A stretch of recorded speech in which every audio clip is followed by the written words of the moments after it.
One of these days, Laura, I'm gonna punch you in the face!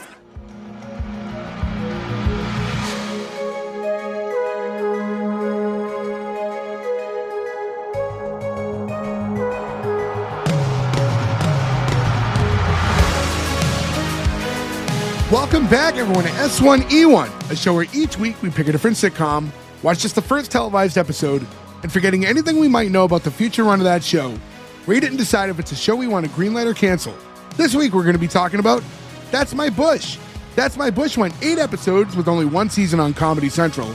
Today we're talking about episode 1, which was called An Aborted Dinner Date, originally airing April 4th, 2001. So to get things started, I'm Jay Gags. With me, as always, the boys, most of the boys, Joe, Ferg, and Nick No Gordo this week. What's going on, guys? Hey, yo. Hey. That's our man. That's the line I specifically wanted to talk about later when we talk about the theme. I will say, I've had this fucking 25 years later almost, and I always think of Life is Hard, that's a press of fame, like is in my head maybe once a When month. you're I don't know why president, that everyone one. knows your name. Guys, this episode is going to be hotter than the thermite inside the Twin Towers that clearly helped to bring it down. What have Happy we done, 9/11. boys? What have we done? So first off, yeah, I apologize to everyone listening because I think we're setting ourselves up to fail because we are intentionally today. The release date of this episode is 9/11, so we're doing That's My Bush, the George Bush satire sitcom that Comedy Central had, created by Trey Parker and Matt Stone. This is something we've talked about.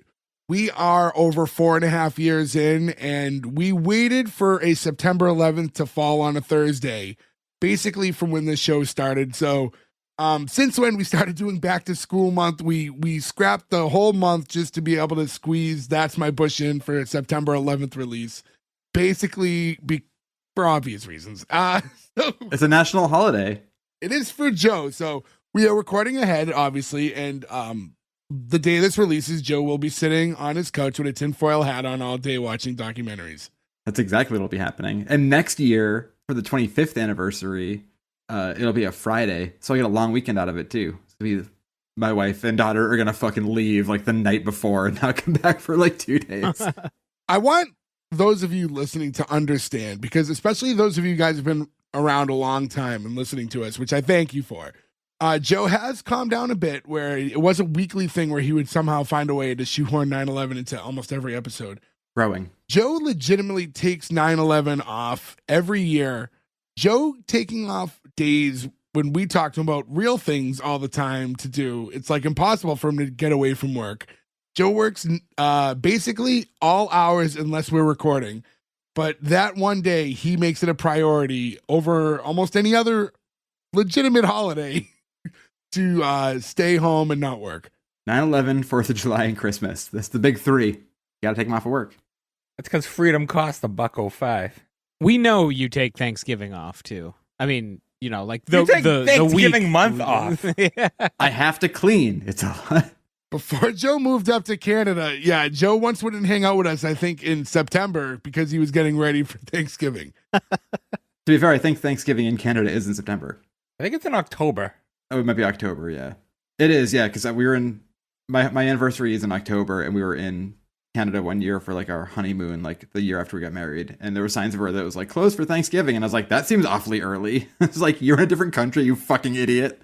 Oh, I didn't know that in Canada they also intentionally gave indigenous people smallpox.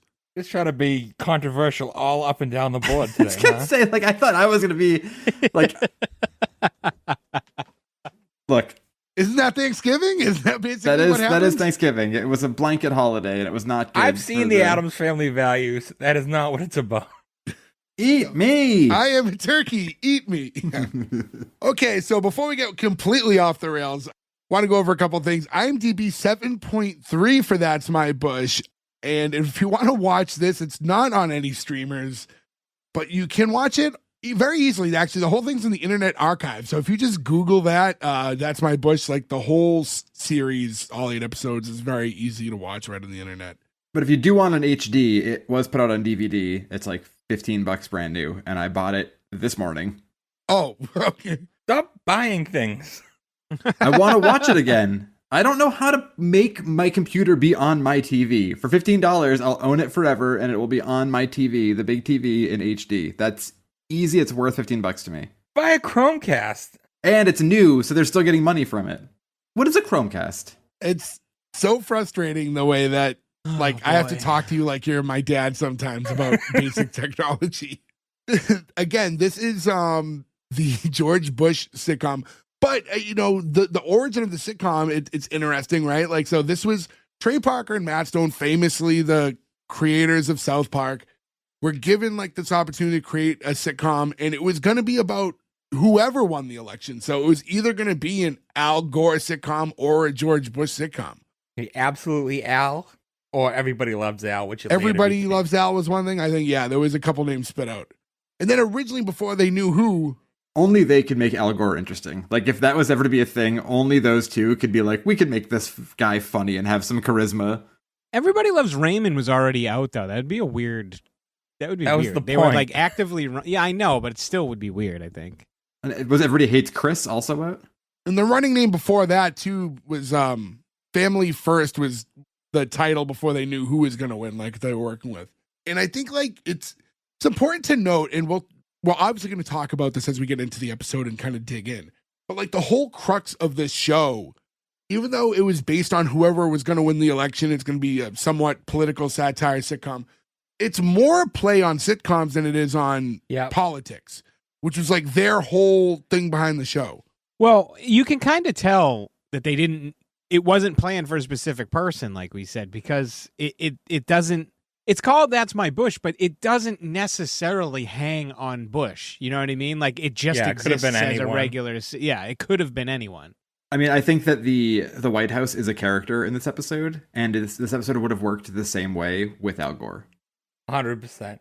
The way that the show's written, I mean, the way that they're making it, because it's funny, and to talk more about just like the show as a whole, really, before I get into the episode, like one thing that I was getting kind of vibes from was kind of like the way the sitcom parts of Kevin Can Fuck Himself works with, how like it's the extreme play on sitcoms and like the parody. It's a sitcom that's like, parodying sitcom, which they do on that show. Obviously, completely different show, but when they do the sitcom parts, because it's kind of based the same way, that like, it looks like a sitcom, but it's done in a very almost mocking sitcom way.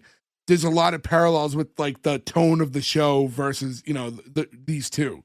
Well, so even like to go further, it was supposed to be like older classic sitcoms, like the I Love Lucy's, the Gilligan's Islands, the Honeymooners. Well, I mean, I'm going to punch you in the face is very Honeymooners, right? Like, they definitely throw that in there. Yeah. Their thing was they loved those shows, and then sitcoms became what they are now, which, again, is why I think it's funny when you think of, like, Kevin Can Fuck Himself, because it was kind of the same thing. It's like the doofy, dumb guy, who's just trapped in these silly situations all the time became, like, such a overused thing from sitcom to sitcom to sitcom, and like so they're really just tapping into that, only using the president as the main character. Right. Kevin Can Fuck Himself does such an amazing thing when they turn Kevin dark too, because if you're from Boston, you're like, okay, goofy sitcom Kevin is guy outside doofy at a Red Sox game at 7 p.m. and dark angry Kevin is same character outside of the Red Sox game at 11 p.m. who's just been like housing Bud Lights all night, and you're like, that guy's fucking scary. Like, it's so fresh off a loss. Yeah. Like the Yankees just won, and now he wants to pick a fight for some fucking reason. And also I want to mention, if you want to follow us anywhere, S1E1pod.com. That's where you can find all the links to our social media, where to listen to us. If you could rate, review, subscribe, do all that stuff, very much helps us. So we plug it every week. So please go to S1E1pod.com. Do those things. Just it helps us get the word out. And then also, follow us on our socials, hit us up, let us know shows that you want us to cover in the future. Yeah. So, I mean, not too much else I want to talk about in regards to the show, outside of just digging into this episode, because I think there's a lot to get into here. I do want to mention this was a show that was turned down by just about every single network, and then lands on Comedy Central, because obviously Trey Parker and Matt Stone are already their cash cows, so they figured they would, get in on this one.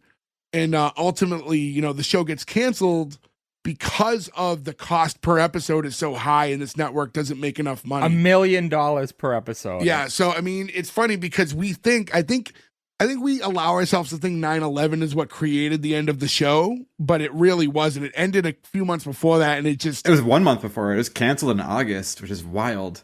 And I think they're on file as saying like we don't think we could have continued on after 9/11. It just wouldn't work. Wait, August of 2001. The show was April 2001. It only went the 8 episodes and then gets canceled. Yeah, Comedy Central months canceled it in before like that. late August, and then like 2 weeks later, 9/11 happened, and they were like, yeah, they probably wouldn't have been able to do another season of that anyway. yeah. But I mean, other shows did. I mean, like I know like The Sopranos or whatever isn't a same show, but like an HBO had The Sopranos on when 9/11 happened, and they like had to address it, right? Because they're in The New West Jersey. Wing. The West Wing the West Wing especially. There, it's a perfect example.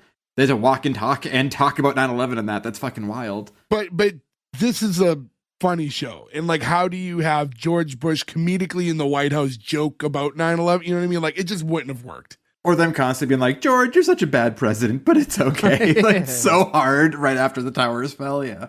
I do feel like, I mean, if anything, like I feel like the last couple runs of presidencies with right now, whenever you're listening, if you're listening live, we're still in the Trump era, right before that, Joe Biden. I feel like you could easily make a show with either of them, like in this style that would have worked. You could easily comedically, and this is the safest way to have this conversation and not get people angry no matter what side you're on, because Anybody on any side. both of them would be funny characters to do this kind of show with. I honestly think from Reagan onwards, I mean, Jimmy Carter probably works too, right? Nixon works. Fuck, you could just keep going, right? Like even Kennedy, you can think of. Johnson, probably the least funny person. I think Johnson's where it stops. I don't think Obama would have worked. He was like too normal. He was way too normal. Too normal, too smooth. Yeah. So like, I would say from JFK to now, you could do it with anybody but Johnson and Obama. Yeah. You got to make him like a Fonzie-like character, eating soup all the time. See, that would work if he was the vice president. Like if he was vice president for 8 years, then you could have him as the smooth Fonzie character. I wonder what their plan would have been. Say 9/11 doesn't happen and the show is wildly successful. What would they have done after 4 years of presidency? Say he doesn't win. Would they continue the show of him not in the office anymore, or would they gone with a new president?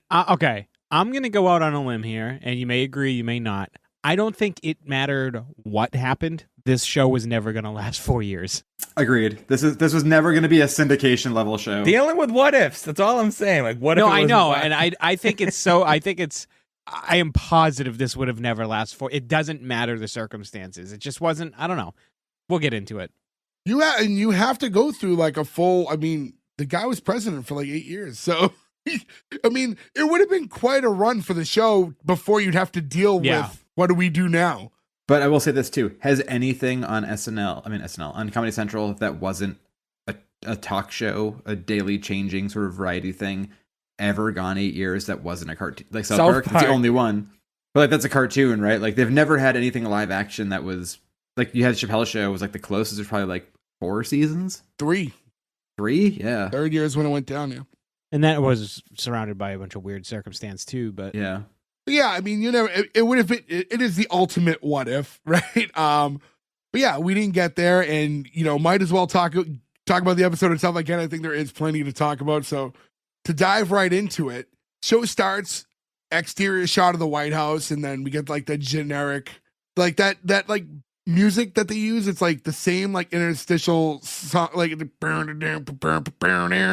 they use that same the whole episode. There's not even variations of it. There's a touch of them with all the music. I forgot too that even their production company they were using for this at the end is the It's a Spadunkle Day song from Cannibal the Musical. Like it popped up for a second, just instrumental, and I was like, they even are using fucking their Spadunkle stuff. Like they can't not be them for everything. I love it. yeah. And we cut inside, and that's right as Laura Bush walks in, and she's greeted by the maid Maggie, who is played by Marsha Wallace. Funny, I feel like her and Kurt Fuller, who we'll see later, are like probably the two most famous people on the shows as like the secondary characters. Yeah. I mean, we can talk about Kurt Fuller when he comes on, sure, but I would say Marsha Wallace was like He's sitcom royalty. She is. She's a teacher who like always wanted to fuck Joey on Full House. Like that's what I mean, she's Anna Krabappel, right? She's royalty forever. I was gonna say she's Miss Krabappel. Is she still alive? No, she died. Isn't that why they killed off Miss Krabappel on The Simpsons? Oh, right. In 2021, that's why they stopped it. Yeah, because she married Skinner for a while. No, she married Ned Flanders, and then she died, and they were like, why do we keep killing Ned Flanders' wives of all characters? And we get this like really loud like woos from the studio audience too as Laura's walking in, but not a live studio audience. This is canned laughter, but it is all like. Did you hear how they did that? It's all Trey Parker, Matt Stone, and their friends just doing all the shit, canned really? laughter. I didn't know it was canned laughter either. So funny. I love that's such a fucking personal touch to not just do like Wilhelm scream type of stuff, right? Where like don't get like a recording. So from what I gather, and you know, I know with Ferg, like we're all going on the same source material here. So like a lot of that was done because they didn't want this typical sets because they wanted to be able to shoot some things a little different. But their canned laughter, you could tell was very tailored to the episodes at least. So it wasn't just like, you know, studio sound laughter track 83 that we're going to just inject here. So it works. Once I have the DVDs and I rewatch the show again, I'll let you know if there's any scenes where George Bush takes off his shirt and one person goes, woo!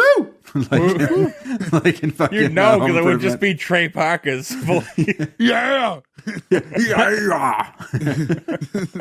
So right there we get the maid Maggie. She goes, wow, look at you, Mrs. Bush. You look like a hooker. I do. It's like, no, like an expensive high class hooker. Like, oh, thanks. And you get George walking down the steps and you know, like the applause again because the main character's walking in. And he goes, good morning. There's my beautiful girl. And as he opens his arms to embrace who we think is Laura, they cross paths and he goes straight to the dog and gives his dog like a hugging kiss. You know, it's very projected. But again, you have to watch this episode in this show just remembering that everything here is highly satire. Yep. The actor here who plays George Bush in the greatest fucking art imitates life scenario. After this, he actually plays George Bush a number of times, including in serious 9/11 like TV movies. He's in a movie called DC 9/11 where he's George Bush, but he's doing it serious. Look up the movie. It's fucking so hard to watch after watching this because he's doing it so deadpan and real, and like you can't now after like re-seeing this not think of that. Is it an okay movie or is it bad? Oh, it's bad. It's like just like a made-for-TV movie where it's like, you know, Pentagon, White House. It's happening again. You know, it's not good.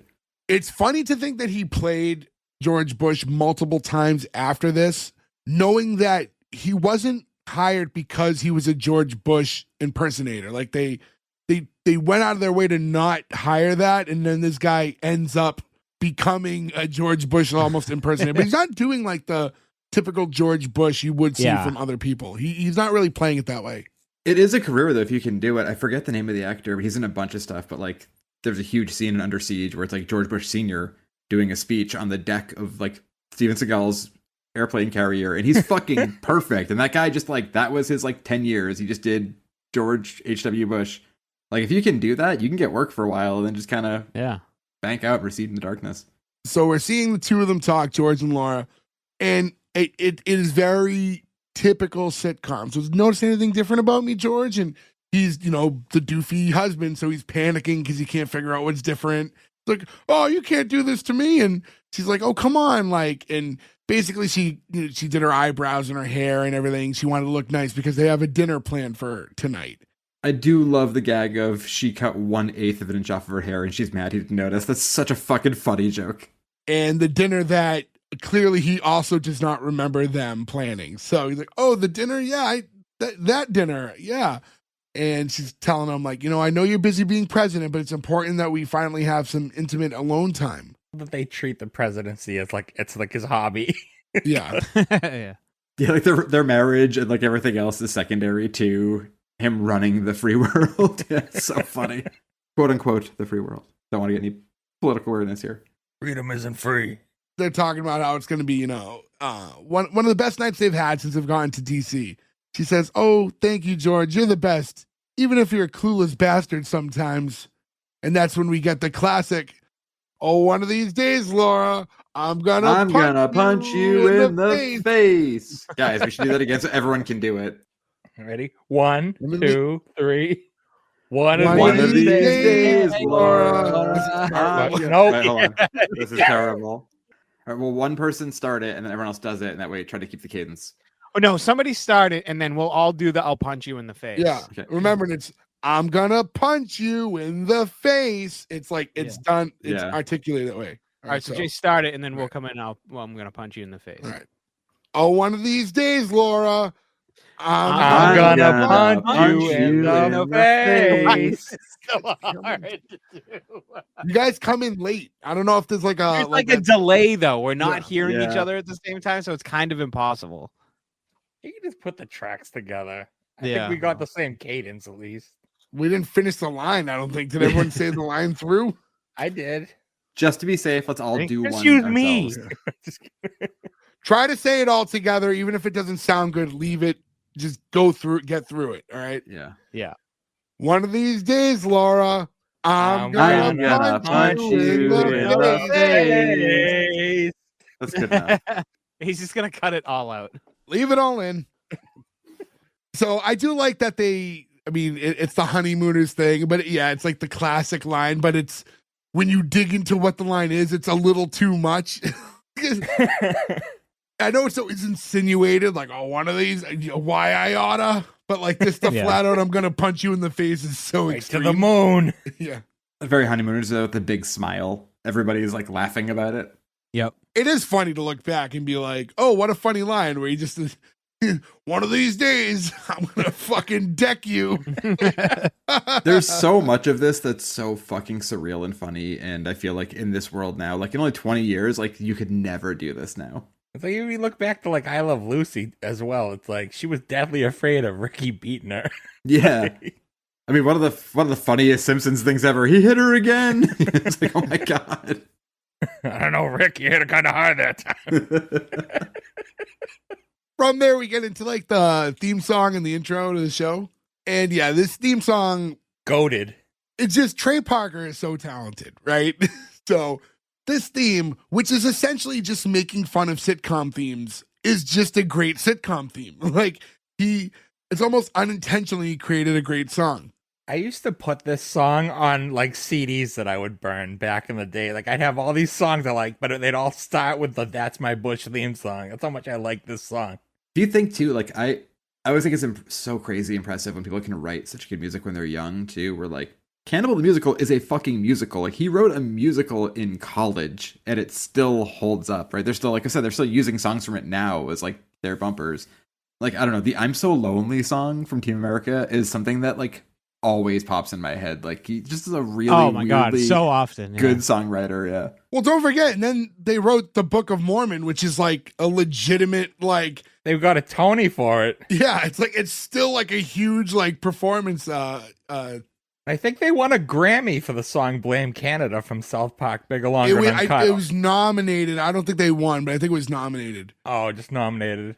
But yeah, Joe, you started the episode. It's funny because it's very like, but there's that one line where Trey Parker can't help himself. He It can't does not a, do it. That's Yeah. our man. And it's like, there he is. Yeah, they also have their band. I'm just gonna name their band DVDA. Oh, right. Yeah. That's the Now You're a Man band, right? Yeah. Yeah. Now you're a man. So it's Is that like, Orgasmo? Yep. yes. Holy shit. Those guys are so fucking talented. It's ridiculous. It's so That's a stupid. song that used to be on my burnt CDs. I need them to make more movies because I love every movie they've ever put out. Like Team America is awesome and still holds up. For like South Park, Big Longer, Uncut. Team America. Go ahead, Gary.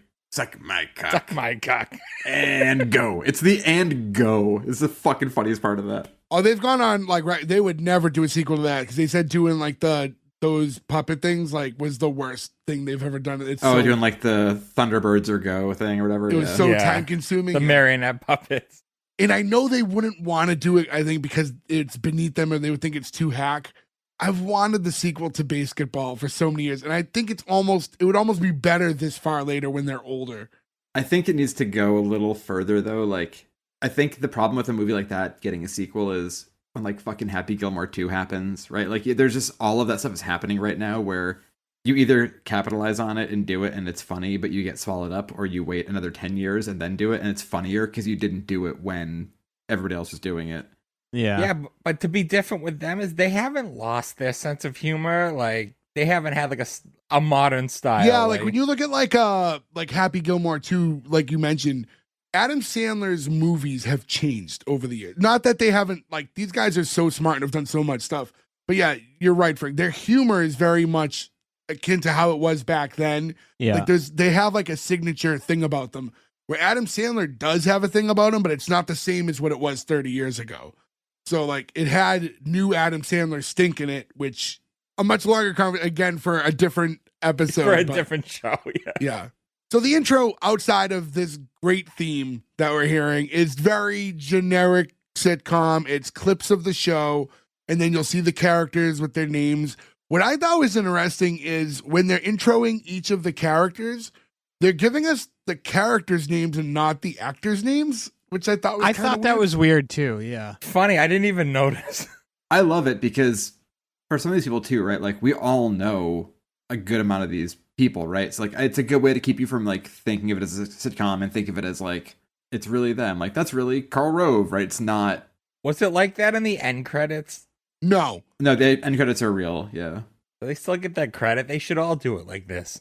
I think every show should, right? Like starring fucking Detective Stabler. It shouldn't say Chris Maloney, right? Like that's stupid. Like we're like in the world until the end. Yeah.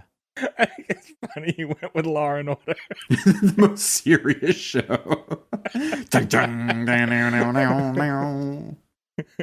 Next scene, we see George in the Oval Office, and he's at his desk. He's doing like an address to the people.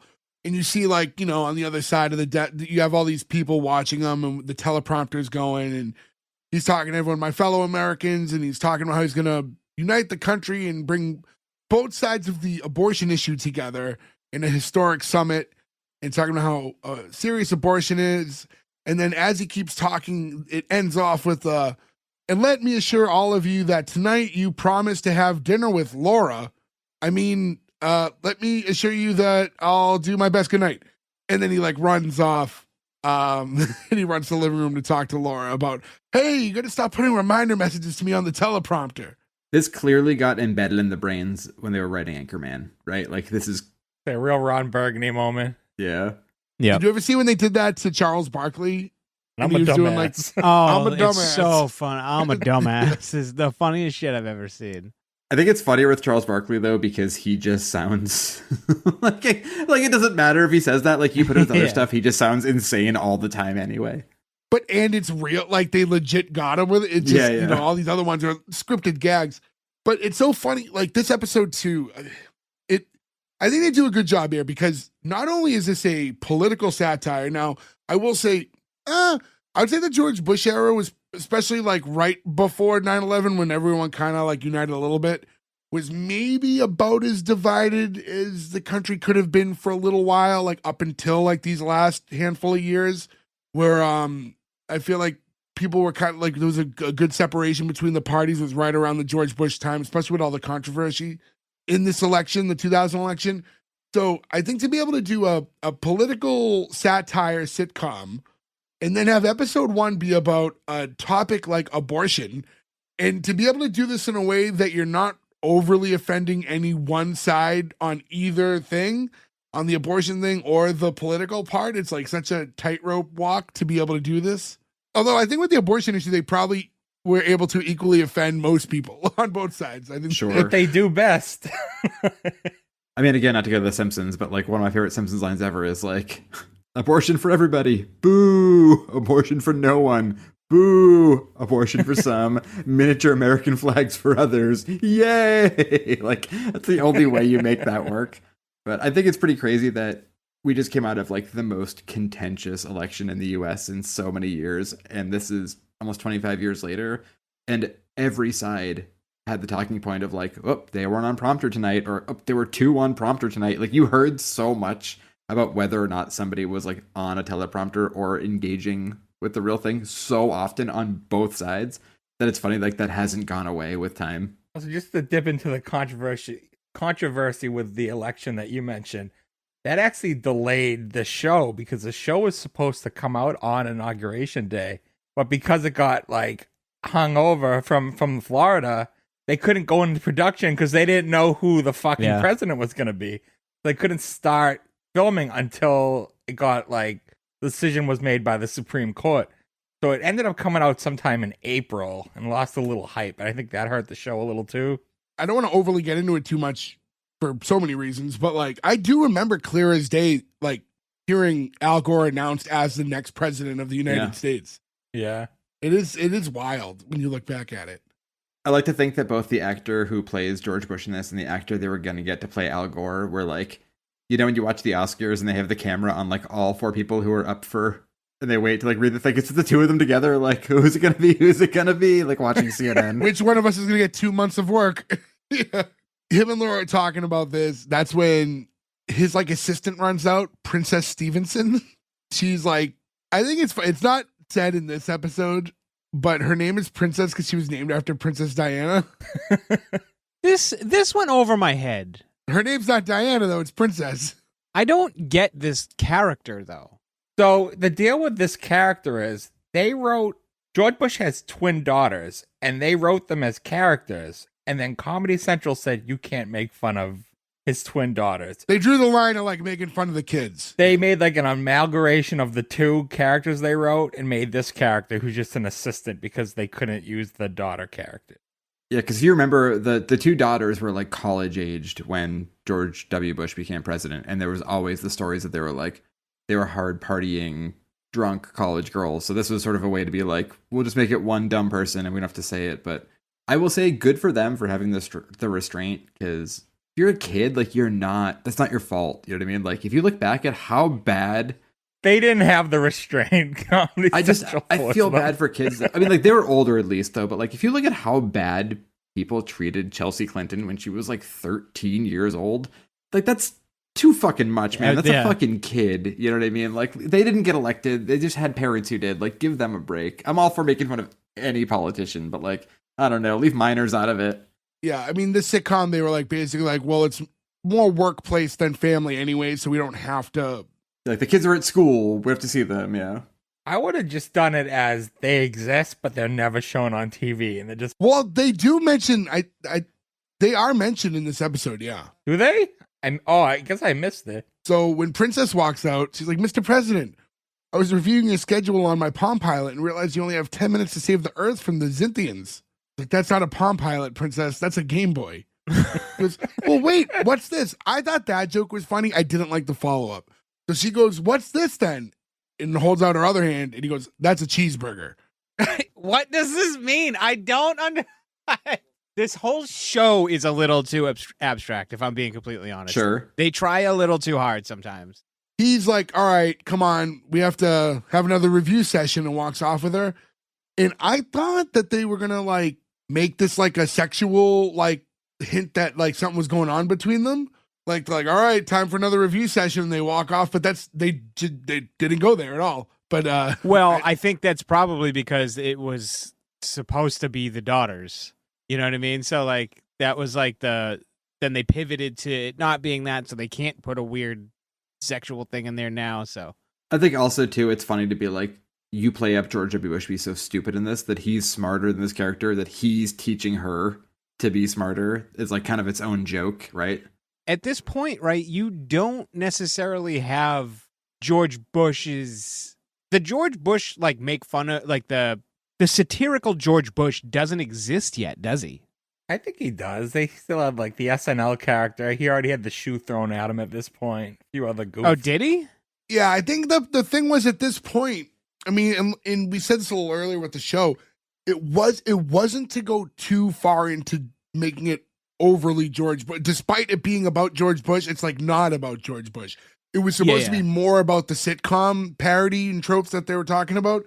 So that's why they didn't hire like a George Bush impersonator, and they went with just like a good character actor. Yeah, it's weird to think of it because like, you know, this is only really young into his presidency, but like enough stuff had happened. And I think SNL is usually the temperature, right? Like that's who skewers the SNL usually, depending on who, like pretty early on, like they give you the template on how to make fun of someone. Was it Will Ferrell? This one of Will Ferrell at this point, yeah. And now when he walks off, we have Laura and Maggie talking. Basically, like, Laura's talking to Maggie and confiding in her, like, I just feel like George doesn't pay any attention to me anymore.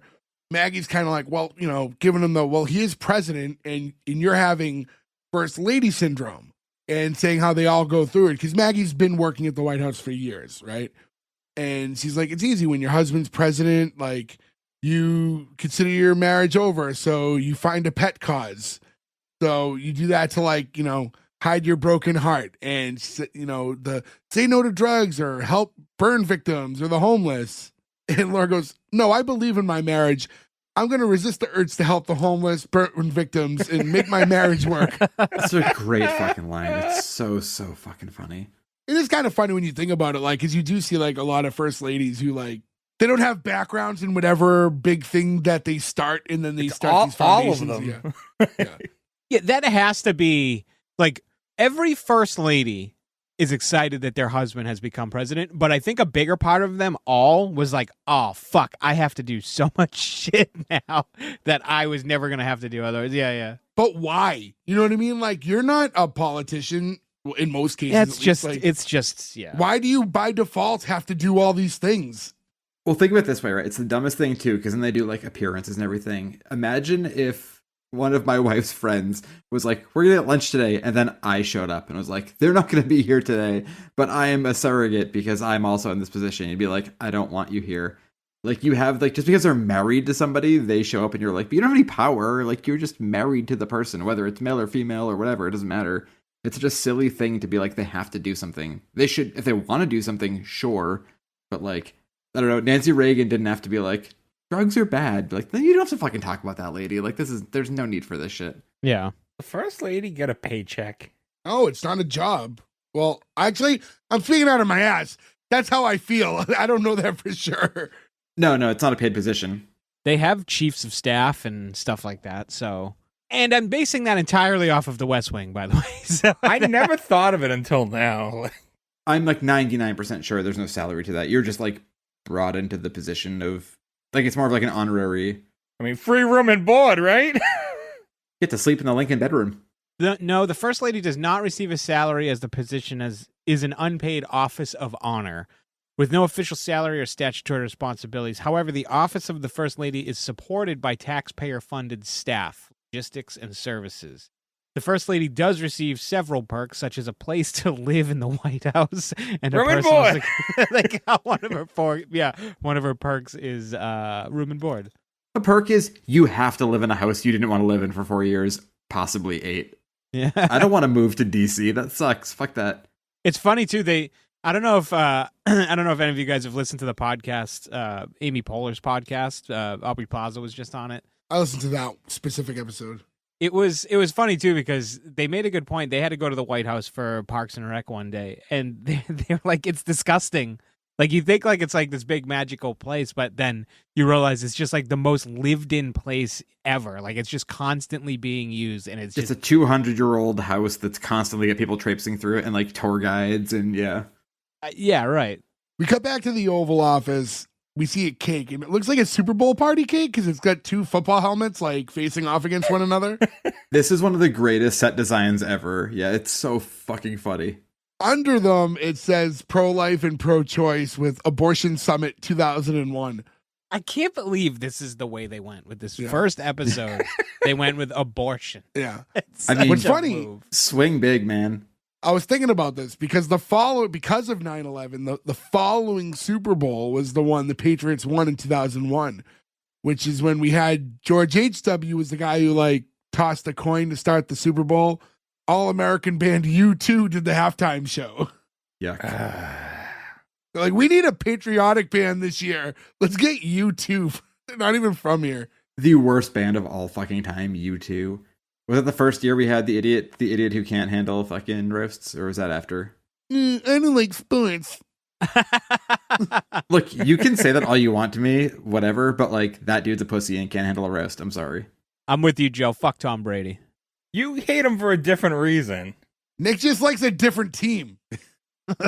I haven't watched this role in like 15 years. I have no idea what's going on in sports, but fuck Tom Brady for not roasting properly. You don't speak for me, all right? I love you, Tom. Tom Brady, I love you forever. we see the cake. It's like, look at that, Carl, an abortion cake. This summer's gonna kick butt. Carl, by the way, is being Carl is Karl Rove, and that's being played by Kurt Fuller. Kurt Fuller, who we've had on a number of shows. He's our childhood incarnate. He is a future Hall of Famer as well. Ghostbusters, Wayne's World, Elvira, fucking Autofocus. Like, he's in so much of our childhood. Fucking hero. Also, look up anytime he talks about Vince McMahon. His interviews with Vince McMahon are so fucking funny because he's like a non-wrestling person who had to work with Vince, and he's just so open up being like, that guy's a fucking maniac psycho. It's like so great. So I like the first thing he says is, honestly, Mr. President, I think the whole abortion dinner party idea is a little gay. I was like, whoa. It really throws you for a loop when you hear that. You're like, oh, so that's where we're going, huh? Fuck. And then he goes on to say the head of pro-life and pro-choice are both very strong personalities. And if you put them in the room together, it can be highly volatile. He goes, oh, that's what you said about the NFL and XFL, and I united them. Speaking of Vince. Yeah, the XFL folded on its own. So this was the one and only year that the XFL exists. But then it came back again. Well, it came back 20 years later. And then it got merged into something else The Rock owned, maybe? Yeah, now it's something else again. Now it's like the UFL or something like that. As a non-sports person, is anybody going to watch that? No. There's not enough teams for it to matter. No. So it's like... The concept is there, like the love of football in the springtime when the Super Bowl ends. Like, I would like to keep watching football. But yeah, the league's too small and the talent pool isn't big enough. So, and the big driving to get into it, the big driving force of the NFL now too is like fantasy football. Like fantasy football is such a huge thing. It's gambling, yeah. When you only have 8 teams in the league, it's not enough to like create like a fantasy league with your friends. So it's like it takes that away from you, which is such a huge part of football now. And usually the talent is pretty lopsided. Like there's not a lot of close games, which makes betting hard too. So like even the people who want to bet on shit have a hard time betting on it because the odds are usually way too measurable. It's too easy to like win or lose, yeah. Well, yeah, but I mean, like you're not gonna win on the underdog usually. Like in the NFL, an underdog can win, but in those things, the underdog's gonna lose. So if you like $1,000 on this, you win $1,004, like because it's so obvious to tell, yeah. George is talking about like you got to imagine this whole thing like big glossy photo on the cover of every magazine with the leader of pro-life and leader of pro-choice, and they're shaking hands, and I'm in the middle. Little fondue set off in the south. You guys ever had fondue? I've had it before. I've had both cheese and chocolate. Chocolate doesn't count. Well, in a fondue it does because it's like the rushing over sort of thing. The bread and the cheese was very good. That was fun. It's something I always wanted to like do. You see it on TV and stuff, and it's like that looks delicious. That was like that was like something you would like. We grew up only really seeing actually in sitcoms. Is like, oh, we're having a fondue party. The one time I had it at a party, I was like, I noted, wow, that's a lot of dishes. For you could just get like queso dip, right? Like it seems silly to be like, it looks great. Thanks for doing this, but like you're gonna have to wash like 50 things for this. So it's a fondant. It's a fondant. They're talking about how they're gonna have this dinner tomorrow night. It's like, no, it's tonight.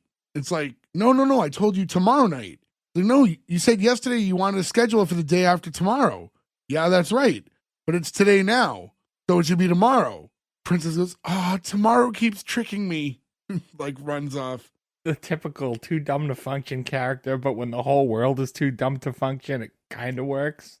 It levels it out a little bit, yeah. Yeah. Also looking up this actress, you know what she's in that we have talked about a bunch of times we've never covered? USA High.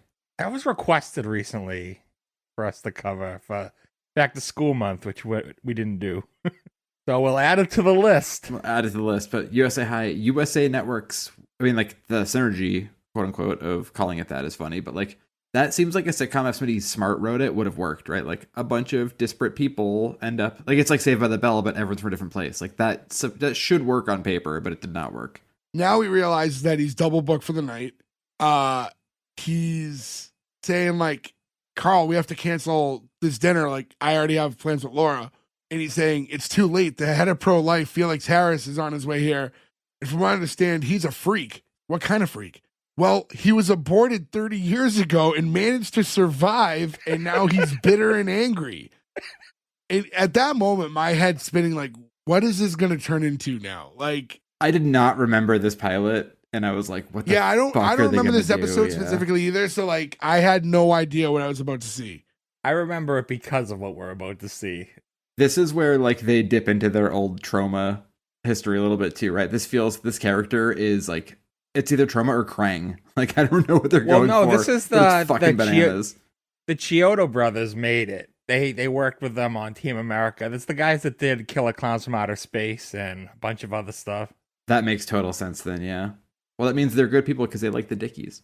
It's realized that, all right, well, then maybe I can try to trick Laura into wanting to move the date. So he heads back in the living room to talk to her. He's like, you don't have that dinner tonight, do you? He's like, yeah, I do, George. I really do. He's like, damn, that didn't work. I like that. It was this big plan for him to go and talk to her, and that was the whole thing. Maggie's in the back going, see, he's trying to cancel the dinner date tonight.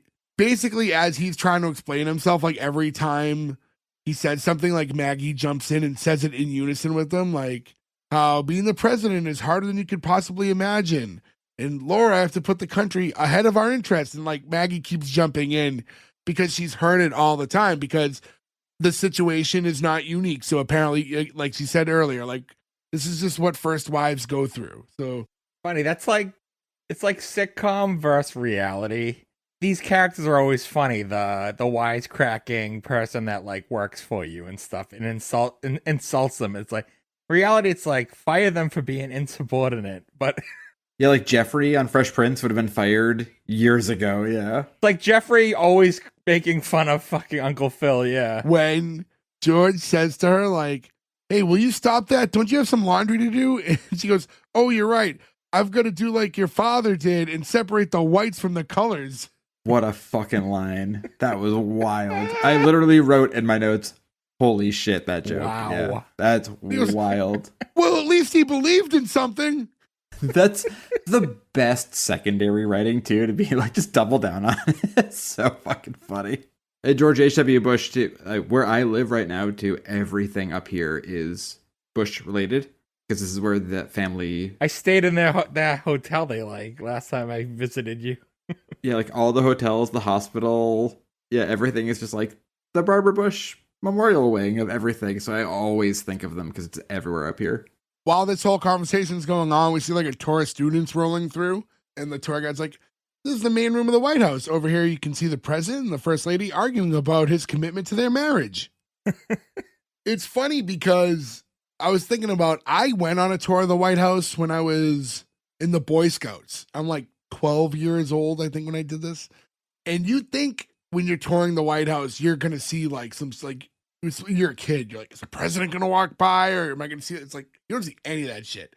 You see all these rooms that exist in the White House that the president might walk through maybe once in their life as they live there, but it's so separated from the part they actually live in.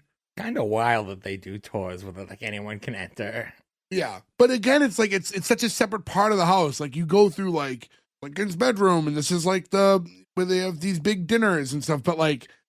You're not like in your head when you're a kid, you're like, I'm touring the White House. You can be like, and here's the kitchen. And like, this is where the president eats his breakfast. It's like, you don't see any of that shit. You're so removed from like where they live like human beings and just in these like formal rooms that are so far away within the giant building where it's basically, you know, for events and stuff like that. You don't get to see the Lincoln bedroom? No, but you get to stay there for the summer if you do destroy an asteroid from breaking up the Earth. You know, Armageddon, they have like that list of things. He's like, he wants to bring back 8-track tapes. And then the Green Mile guy is like, he wants to stay in the Lincoln bedroom for the summer. I think we can do some of that. Why is the Lincoln bedroom like the most talked about thing? I don't think it's any. Just because people know. Yeah, I think you just know the name of it. It's the thing you always hear about. Yeah, like you hear people being like, hey, it's sex in Lincoln bedroom and a ghost scared me. You're like, okay, thank you for telling me that. That's weird. Also, like now with cameras, like, don't have sex in the White House probably. Like you're probably on film, right? I imagine there's a camera in every fucking corner of that building. Except the bathrooms, maybe. Is it Lincoln's ghost? He's watching with a cigarette in the corner. No pants on, his legs crossed. So the tour keeps going through, and then you hear Laura say, George, you said that even if you became president, your family would still come first. All right, Laura, I'll keep my dinner date with you. Thank you, George. It means a lot to me. And the two kiss. And he walks off and he goes, I'm such a pussy. And she goes, that's my bush. That right there, too, is like them taking advantage of knowing when they could say certain words. Remember the shit episode of South Park where it's like, they'll just say it. There's a counter on it, right? But like, nobody else was saying pussy on TV, on like cable, not like premium cable. And now we see George head to like, he's heading through a different area and he's about to walk into the room where Mr. Harris is at. So when he sees Carl, he goes, we're going to have to move that abortion summit. He's like, we can't. The head of pro-life is already here. He's like, well, I'm just going to have to tell him that we're going to have to move this to another day. It's like, hold on. Remember when I told you that this guy was aborted 30 years ago and he was a freak? Well, I should have wiggled my fingers, trilled the R and said, freak. Oh, I lost it. He gives 100% of everything he does, even when it's stupid. And he's Kurt Fuller is a fucking Hall of Famer. He is a Mount Rushmore character actor. He goes into more explanation and says how he's like, he never fully developed and he survived eating ants and mice. I was like, ugh. George goes, what do you mean? He's kind of like a midget? Like a midget? Worse than a midget. Worse than a midget. I'm sorry. I know a lot of people are going to be offended listening to this episode. We're just quoting. We're just saying what it was. I will write say this, though. I would pay money for this episode's fine. It's very funny. I like the show a lot. But I would pay a stupid amount of money for the first table read of the cast doing this episode. I imagine that must have been like the most fucking insane, everyone trying not to lose their minds laughing thing ever. And like, I know they didn't tape it, but it would have been so great to be a fly on the wall for that. When they finally go into the room and we see Mr. Harris for the first time, how do you even describe what he looks like? I will say it wasn't as grotesque as I expected, but he's like, so he is a fetus he's not technically a fetus because he was born, right? But he was aborted, but he survived. He doesn't look fully developed as a human. He's tiny. He's probably like no bigger than like your standard stuffed animal. Yeah, he's like, well, they mentioned he's a teddy bear sized at one point. Yeah, his eyes are not developed, so they look forever shut because he has no like eyelids to open up and down. Looks like the guy from Total Recall that comes out of the other dude's chest. He does. Start the reactor. I mean, if you want a perfect amalgamation, it's the start the reactor guy from Total Recall, the middle of the face of the two guys whose heads are connected in Troma's War, and something you think of from Attack of the Killer Tomatoes. Like, that's like the perfect threefer. He's like, Mr. President, it's a pleasure to meet you. And you just see George like stunned. He has no idea. He can't talk. He's like, that's got to be Matt Stone's voice, right? It was whoever did Hans Bricks. It's the same voice. Like that, Hans Bricks.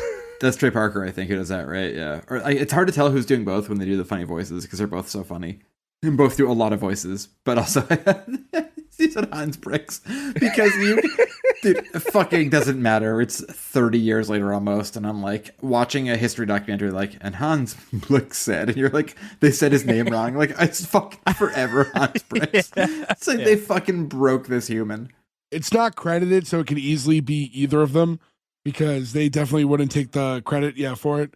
We hear like, the president welcomes you to the White House. He's like, fantastic. Where is he? He's right in front of you. I'm honored to attend your summit on behalf of all those who have survived abortion. How many of you are there? Just two, me and Cher. Didn't really get this one. I didn't get it either. I honestly felt like I love Cher, but this felt like shrapnel for no reason. I feel like, you laugh based on the shock of the name, like the randomness of it, more than like there's other celebrities that you could try to pull the idea that they're more fetus looking. I took it as she also has a melty underfoot like face from all the surgeries over the years. Were we at the "Do you believe in life after love" point of Cher, or was that after this? Maybe around the same time. Probably right around there. Early 2000s. But Cher is the star of one of the greatest comedies of all time, The Mask. The Mask. Oh, just Mask, not The Mask. Moonstruck. Moonstruck is like, I love Cher. I have no hand. I have no bride. Moonstruck is weirdly like a forgotten movie. I don't know if we could tell. Like, I don't know if the generation before us would be like Moonstruck. They'd be Nick like, what the Cage fuck with a is that? wooden hand? Making Come on. pizzas, loving Cher, getting slapped in the face. What a great movie. Watch anything with Nick Cage. I mean, if you think of his 80s at that point too, that's not that far removed from Valley Girl and Fast Times. Like, he was doing pretty good. Was he and Peggy Sue got married? He was. George is asking him, hey, can I just ask you for one favor? It's like, yeah, what is it? Can we just push the dinner to tomorrow night? Like, what? I crawled all the way over here and now you want to cancel? He crawled over there. He's like, this dinner, it's supposed to be formal, so if you could just see. He's like, no, I'm sorry, I can't see because my eyes weren't developed, so now they're sealed shut. And this is them just fucking doubling down on this joke and never giving up. George's face when he says that like, he has no idea what to do and he's just stunned. That acted too. It's like one thing when you work with Trey Parker and Matt Stone all the time. It's like you're just coming on and you have to do this in your pilot episode. He must have been like dumbfounded. And you're working opposite a puppet, and you know the voice is like cut in for the episode in post, right? So it's just like one of them off scene. I bet he did the voice live. Yeah, I'm sure he's just like off camera doing the voice, yeah. Yeah. And that's when Princess recommends, oh, maybe we can get him a suit at the teddy bear store. And then we cut to George running into the living room to talk to Laura, who's apparently cleaning stuff. Like, she would never actually, the first lady would never be like, cleaning up the living room, but she has like the big yellow gloves on and disinfectant. And they have maid. Like a White House maid. Like the maid's character is like she talked about it. She's been there for 100 years. maids, yeah. Oh, there's a team for sure, yeah. He runs in, he's like, I need to talk to you. It's not about canceling the dinner date, right? He's like, no, I want to talk to you about that television show, the A-Team. They should have never taken it off the air. I agree. No argument. I was like, Ferg and I will both be right in line on this one, yeah. Any show where Mr. T says, everyone loves Culture Club, they're the greatest, should never have been canceled. It's a fucking great show of all time. And this is when we meet Larry, George's neighbor who walks in. Like, I like how they keep the trope, like logistically, the idea of a next door neighbor to the White House who just casually walks in the front door and announces, like, it's so silly. There are no properties that are next door at all. Like, it's just a funny thing. You'd have to walk so far. He is the most generic, like, 80s neighbor character too. This guy fucking nails it. Do you know what other show John D'Aquino was on? He was on fucking Mantis. We have now hit Wow, second two now. Fucking Mantis. We're hitting our I'm stride in so 2025, fucking baby. happy. That's crazy. That He was on a lot of sitcoms too. is that 2 in a row, or did we have one in between? I think there's a couple weeks maybe in between, yeah. But we have not only finally hit our Mantis, we have hit double Mantis, and I'm so fucking excited about it. Like now we got to cover Mantis. Like, that's gonna be a bonus episode that's, again, probably just Berg and I talking for 9 hours about Mantis. Go to S1E1pod.com for our double Mantis shirt. Oh, Mantis. When we're not Mantis, Ferg and I transform back into one wheelchair. We're both a wheel. Our faces are both one wheel. So I do like that this Larry character is like the goofiest, most generic sitcom character ever. And he's like, hey, George, it's your favorite neighbor. Say, George, there's some snoo on your lawn. What's snoo, Larry? Nothing. What's snoo with you? We talked earlier about how, like, there are dumb things from this show I never forgot. There's one joke in a different episode where he asked, George Bush is wearing a Henley, the shirt with little buttons at the top. He's like, is that a Henway? Like, no, it's a Henley. What's a Henway? It's like, oh, about 3 ounces. And then around the same time, I was doing backstock, like unloading trucks for a clothing store. And anytime a fucking Henley came in, you better believe for the next hour, every time I folded one, that fucking Henway joke came out. So it was nice to remember that. I fucking hadn't thought about that in years. Pretty sure he does the pie cost one too at one point. I don't know if it's every episode, but he does it a lot. George saying, hey, I don't really have any time to talk right now. It's like, why? What's up your ass, George? I don't know. I have a super important abortion dinner and a dinner with Laura at the same time, and I can't push either one. Let's not gloss over how funny the line, a super important abortion dinner is. That's fucking hilarious. Also, I laughed so hard rewatching this that he walks in and there's just like a cabinet next to the door of the White House front door where he pulls out like a Stella and a plate of fucking charcuterie. Like, that's so fucking funny and just not even mentioned. Larry's like, well, why don't you just do both at the same time? Like, wait a minute. It's a great idea. It's like the ultimate sitcom. It literally does come from Kevin Can Fuck Himself. It doesn't come from that show happened way later. But he does the same exact thing when he does like the birthday dinner and then the fancy dinner at the same time. They do it in like almost every sitcom. I think my favorite one of all time is Boy Meets World, when he's going back between Topanga's Sweet 16 and Vader's wrestling match to help Yes. Frankie. Oh yeah. I don't want to Wow. break out of the sitcom world for this, but I think the best is Mrs. Doubtfire. Yeah. That's what I thought of too. Yeah. Yeah. There's a lot of sitcom versions of it. Mrs. Doubtfire is my favorite one. When he shows back up at the fucking table. Help is with on teeth. the way! And he has to convince him that it was like a sexy waitress he was making out with. That's why he's wearing perfume. Like, that's R.I.P. Robin Williams. I know. Never got easier. No, it didn't. He's one of those people for our generation where he gets mentioned and you're like, oh, like it's a gut Robin punch. Williams, to circle this back, was the one who performed Blame Canada at the Grammys when it was nominated. Yeah. Tie-ins, ladies and gentlemen. Woo-woo. He was also, to bring it back to sitcoms, he was also in the movie Jack, which also co-starred Bill Cosby, who I imagine will be covering his sitcom probably pretty soon, right? Eventually. There's been figure it out. We've been talking about it for a long time. Nothing's off the table. Nothing's off the table. It's just tough to talk about Bill Cosby. That Malcolm Jamal Warner bums me out now too, though. I That's know. really It's a sad too. bummer. Yeah. Also, like, anytime somebody drowns, it's a bummer. Anytime somebody drowns trying to save somebody, it's like the bummeriest of bummers of all time. Yeah. Which is like the earth being like, you think you're stronger than me? Fuck. No, but I know it's recent. And like I try to not date the episodes too much, but like Malcolm Jamal Warner dies, and it's like such a bummer. But like, He was the first of many. and then it gets eclipsed by Ozzy and Hulk Hogan dying, which is like, That was a big week, yeah. because was it Farrah Fawcett who died the same day as Michael Jackson? And it's like, I think it so, was yeah. instantly forgotten about. And then China died the same day as Prince. So it's like, well, everyone forgot about that because Prince just died. Hey, you never want to be the first of the three. I don't want to be So- any of the three. Two Yeah. two other ones that are a little less as popular, but I always feel bad for. Darby Crash died the same day as John Lennon. So I don't even know who that is. he was the singer of the Germs, one of the best first wave funk bands of all time. In our logo, Joe's wearing a Germs yeah, a t-shirt. Germs t-shirt. Also, Eric Carr, the drummer for Kiss, died the same day as Freddie Mercury. So, like, even Rolling Stone was just like, yeah, we're not going to talk about that. Which is, like, a huge bummer where you're like, this poor guy died too, man. So, cycling back, while they're discussing the idea of how they can have both dinners at the same time, Maggie walks by, like, casually in the background and goes, it's not going to work. Didn't work for Nixon.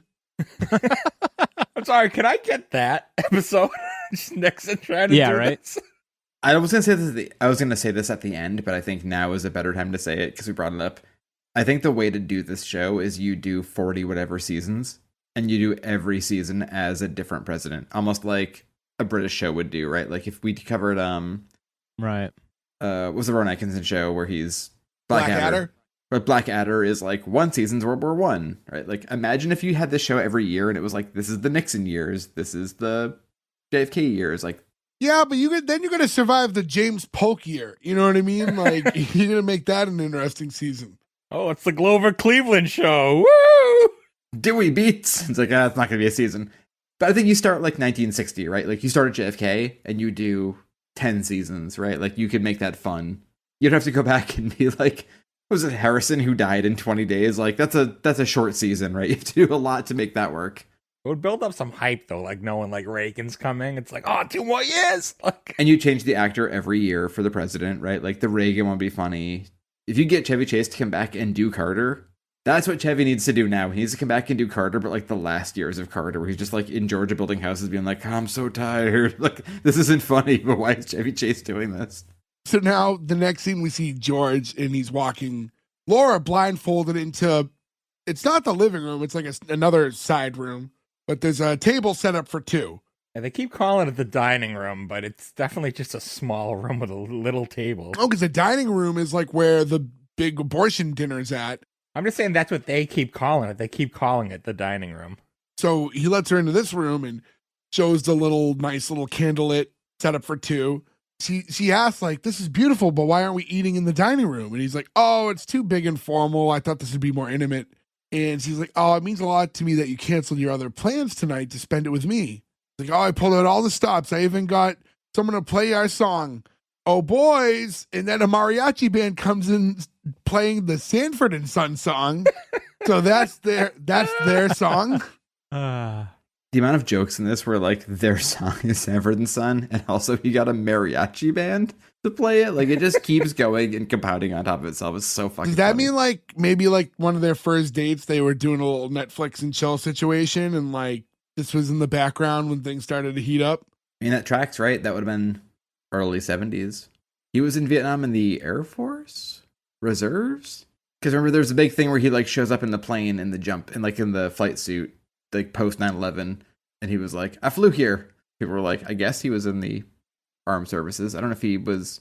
Look, this is a weird thing. It's not to get too political, but like it's funny. Like in 2001, we're all just like, fuck George Bush so hard. And in 2025, how much that has softened. Where I'm like, I don't know. He just seems like a nice guy who was over his head. I'm pretty sure he wasn't in charge of anything. I feel bad for this poor man. Like, it's so different how fucking angry I was at that time. You know, where I'm like, I don't think he did 9/11. I think he I just still didn't have know it the was- Not My President George Bush shirt. Yeah. I should have, I don't know if it would have fit. But you wouldn't be able to tell on here. You'd have no idea how much I'd be dying inside while we're trying to put that shirt on.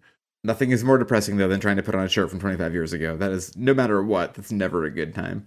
They come in and they're playing the song, and he's like, dinner is going to be right out tonight. I'm your servant. And she goes, I guess I'll have to be your servant later on in bed. Well, he doesn't get it. And then she says, in bed. Yeah. Well, it was the pause. And then George runs into the living room, and like he's doing like in the Mrs. Doubtfire thing where he has to get changed every time he switches, but he's putting the same thing on. That's what makes it so funny is it's unnecessary and it doesn't change. And then at one point it's like upside down over his head. It's so fucking over the top. Like he's changing his coat and tie, and like at first I didn't catch it in the beginning. I was like, oh, maybe, I don't know. Like I wasn't paying close enough attention to it until he like kept flipping back and forth, and I noticed like it's the same exact coat and tie. I could have saw him like flipping, like just changing ties, you know what I mean? But I think the gag of him putting on the same thing is so much more ridiculous and fun. I will say this too, though. Like when he runs back in at one point and he's trying to put the suit coat over his head and he's like all stuck. That seems like a jokey thing to do, but we were all together last week wearing suit coats. They don't stretch or fit like a jacket. You know what I mean? Like you trying to take that off fast, like you get all caught up. They're so tight. They're so fucking restrictive. Yeah, I'm stuck in pockets and shit. Right, yeah, like you're not used to wearing that. Like so that like really hit home after us all having to wear suits last week, where I was like, wait, wearing a suit's fucking weird. It's hard and you're like all over Sucks, the place. man. Yeah, it's not fun. Like I think all the time I'm like I watch people on the news in the morning and I'm like, you wake up at 4 a.m. and put a fucking suit on? Dude, that sucks. I don't want to do that ever. You love wearing ties and button downs. Yes, but I also wear jeans. So it's like, and like I wear a suit coat that's tight enough that if I rip the seams open, it looks cool.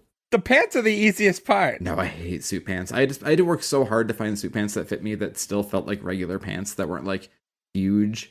I just don't do the jacket anymore. I'm done with the jackets. Unless I'm in a wedding and I have to wear one, which I in this most recent situation, that was a situation for you, Gordo, and Nick. I would not put a coat on other than that anymore. They never fit right. They're uncomfortable, and I take them off immediately afterwards. And I don't even think it adds that much aesthetically if you're dressed up nice enough anyways. So Yeah. If you can do it right, like I think to me a suit coat looks really good if it looks good on you unbuttoned, because then you have to worry about sitting down and doing anything weird, right? If it's like, oh, I have to button one up when I stand up, like if you can get one that fitted well, that looks good, you can just kind of like relax in it, which I think is more the modern style. How did I look in mine unbuttoned, Joe? I think everyone at the wedding looked wonderful. I don't think anybody. Good, because here's a secret. I couldn't button mine. I couldn't button my old one either. The one I tried to wear for this first was from my wedding, which was 10 years ago almost. So that was not going to happen. So I had to buy a bunch of them and figure out one that fit better. So I'm with you. It's just happens. I threw the towel in on the coats a long time ago, and then I've always been a suspenders guy. I like wearing suspenders when I get dressed up. I don't know why. I just took a liking to it really early on. but I do the suspenders with the regular necktie, not the bow tie, so it gives me a real sitcom detective look. You love being a Southern politician, huh? But Yeah, you're either a Southern politician or like Joe Friday. this was the first time I debuted the tie clip. The first time I added the tie clip to the ensemble, which I thought pulled it all together very nicely. So there is no coat, but there are accessories to zhuzh it up a little bit. I love a tie clip. If I wasn't in that wedding, I would have worn one, but I didn't want to like deviate too much from what everyone was doing. And then one of the other guys was like, look at my tie clip. And I was like, well, fuck, I didn't know we could do that. I would have had something so embarrassing for all the photos if that was something I knew I could do. No, mine was a normal, not embarrassing tie clip. We're different people. But friends, but different people. Yeah, yes. So anyways, so while George is getting changed, he's talking to Maggie about, how he just needs to get changed and he can run in and how he's gonna make this work. He's gonna need Maggie to help out though. And then if Laura comes out to do a crow call, and then he runs into the dinner. When he asks how everyone's doing, you see Mr. Harris, who's the aborted object person, and he's like, oh, fine, with this new suit they gave me, I look like Cary Grant. And they must have given him a legit, like, it would have to be like a teddy bear suit, right, to fit him. Yeah, that's like what's the place where you go in the mall? Build-A-Bear? Build-A-Bear, thank you. Was Build-A-Bear around yet in 2001? I don't know. I feel like at that point in 2001, we would have been like, 17, so... All those companies are like sneaky around like for decades longer than you realize. They're just not anywhere near 1997, Build-A-Bear was established. Wow, way earlier than I would have guessed. Probably nowhere near us though. It probably took way longer before those were. I'm sure it was like in the Mall of America for 4 years before it spread out. There's like one in existence. St. Louis Galleria Mall was where the first store opened. By the beautiful arch. Thanks, Google. I've been there. It's okay. Princess walks in with the head of pro-choice. He goes, Mr. President, this is Joyce Mathers from the pro-choice people. He goes, nice to meet you, Joyce. Can I call you Joyce? You already did.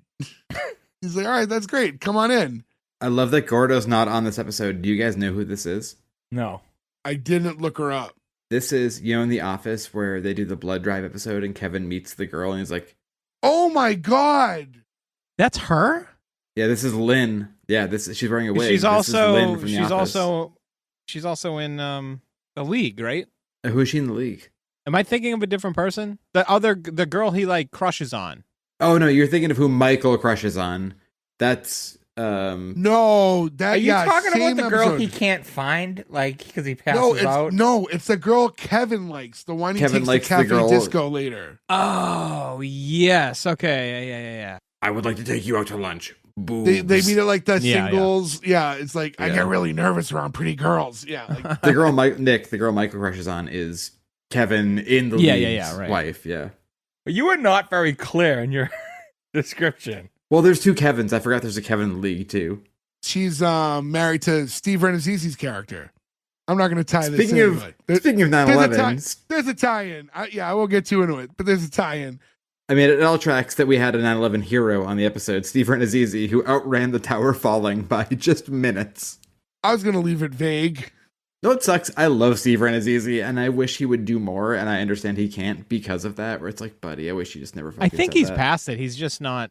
I don't know. I think he's just kind of blacklisted. I don't know, not blacklisted. Like he's come out about it. He's been honest. He's been on a bunch of things since then. But he's also not the best actor in the world either. Like there's also probably. I think the role he played in the League is like perfect for him, and it's hard to do more. Yeah. When he came clean on Howard Stern, it's like painful to watch because you could tell how terrible he feels that it was a story that just kind of like ran off from him at some point. Oh, But he feels terrible that he got caught. Don't give him that much credit. No, I'm gonna give him. He was young and he said a dumb thing. Like we all did that. Like I am forgiving of him. I feel bad for him that he did that. But like he also picked the worst thing you could ever fucking say you were part of. You know what I mean? Like that's tough, man. Like no one's ever gonna fucking let you go from that. But anyways, so Joyce is there and she goes, Mr. Bush, let me be frank. And that's when Carl goes, yeah, I think that makes more sense than Joyce. I'm like, oh. My favorite line of the entire show. I like spit my drink out. Kurt Fuller, you are fucking hilarious. My God, holy shit. That was great. Yeah. I would say, imagine Joyce. Okay, Joyce is playing the head of the pro-choice people, and she's coming in very aggressive. Picture her as you will. Yeah.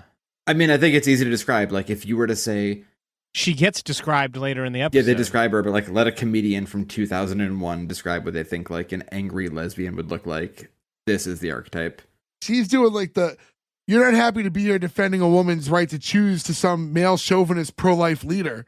He's like, well, meet the pro-life leader now. It's Felix Harris. And that's when we see him. Bush is trying to get them to like shake hands, which is like not happening. You have him like trying to shake hands though. And he goes like, where is she? I can't see because I was aborted. But if she's the leader of the pro-choice movement, let me guess. She's got a butch haircut, a bunch of feminist beads, and a gigantic ass. And then it cuts over and you see like George like trying to take a peek at her backside to confirm the third thing. What always kills me in this is that like there was a casting call. It's like, we need a woman to play somebody who has a butch haircut and a gigantic ass. And people were like, He was definitely wearing a wig, yeah. But like, you know, it's like my heart breaks anytime I go through somebody's IMDb and it's like Fat Greg, Fat Bill, you know, like Ugly Betty, and you're like, that was just your job, and that's I'd rather work at Staples. Holy shit! Like that's just like what you were described as. After he says that, she goes, "Why I never," and Harris goes, "Yeah, sure you have. Then you aborted it." They double so fucking down on this character. It's so fucking wild. It's also sitting on like a stack of phone books. He's not even. And George this whole time just desperately wants to get that photo up. Like that's all that like this whole thing's about is just the photo up. A photo of them shaking hands and him in the middle. He's a uniter. She says how a woman has the right to do what she wants with her body. And he goes, rights? What kind of rights do I have? Huh? I'm 30 years old. I have to shop at a Baby Gap. Voice. And right then we hear like a noise coming from the living room. So George runs out again. He's like, where's Laura? Did she come out? No. I thought I heard a crow call. No, that wasn't a crow call. That was a raven call. The cook asked me to make a raven call when the food got here. He's like, why the hell would you? Oh, never mind. And he runs in to see his wife again. I love this is such a fucking sitcom joke to be like this feels honestly like now we're in like a Full House episode. Like that wasn't a crow call. That was a raven call. Like the writing of this to be satirical is so good. And when we cut back to the dinner with Laura, she's like just sitting there, like waiting for him. And the mariachi band is now just playing like the final Jeopardy like song. I love that when they finish the song, they just start over again. Like they don't make it like a thing where it's like the final Jeopardy song is over. You have to say something. They just start right back up again. Fucking stupid, dumb thing to do, but so funny. I wonder why they chose Jeopardy and not like another famous sitcom. I think it's something to do with like the weighting of it, because I think historically we all used to do that theme. Like, even though it's not a sign of waiting, but it's always used that way. He shows up like pushing the food cart in, and she's like, oh, finally. He's like, oh, I'm sorry. It took longer to cover up than I thought. Like, what do you make? And he's like, what I make? Meat. And he hears a crashing sound. Like, what was that? He goes, oh, I don't know. Why don't you tell me all of your plans about redecorating the Lincoln bedroom? Like, really? Yeah, just close your eyes and then tell me exactly how you envision it. And don't leave out any details. So, like, well, I was thinking about wall colors. And she starts getting into like all these things. And while she's doing that with her eyes shut, he leaves the room again. We go back to the dinner now, and you just have like just more and more of the arguing. And this line again, she says, you just keep your laws off our bodies, respect a woman's choice. Harris goes, women make their own choices when they open their meat curtains and take a bow. Jesus Christ. That legit shocked me. Me too. I was like, oh my God. Yeah, how does that fly? You can't make fun of George Bush's daughters, but you can talk about meat You can curtains. say meat curtains and taking a bow and opening assholes up. Yeah. Holy shit. I was watching alone and still like, oh my, like me, like that line was probably the most aggressive line I think that has ever been said on a sitcom. I'm watching alone just laughing that you have to read these lines. There's a lot of sound bites that are going to come back to haunt me one day. Okay. This feels like, though, they knew when they were like recording the overdubs, they were like, or the AR or whatever, they're like, we're fucked, right? Like, there's no way this keeps going. Like, they must have known doing the pilot. They were like, they're not gonna like let us go to series on this, right? George walks in. Mr. President, I will not sit here and be insulted while eating shrimp. He goes, well, you don't have to eat the shrimp. I know. Why don't we just take a nice picture of us holding hands? He's a uniter. He's trying. And Harris goes, I ain't shaking hands with someone who's pro-abortion. I'm not pro-abortion. I'm pro-choice. Are you against abortion? No. Then you're pro-abortion. Take a Latin class, you stupid hooker. Take a Latin class, you stupid hooker, was the line that officially broke me. That's the fucking stupidest, funniest line. Every one of those lines, too, coming out of his like, hey, voice. Like, it kills me.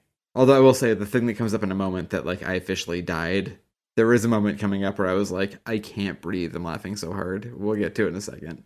So the two keep fighting and fighting. Finally, George is like, guys, that's enough. Like, I'm the president of the United States, and forgive me if I demand some decency. And now telling them, like, you guys need to show each other a little bit of respect, saying that they're never going to get anywhere otherwise, and saying how Joyce has to stand up for what she believes in because she thinks that's right. And then for him, like, he needs to remember that Felix being Mr. Harris, is against abortion because of a strong moral conviction. And now we're going to have to just sit here and talk like adults, basically stating that both sides have their own points in their ways. When that happens, we hear another noise from the living room. He goes, I'll be right back. As he's leaving, he's telling Princess to entertain the abortion guests. How?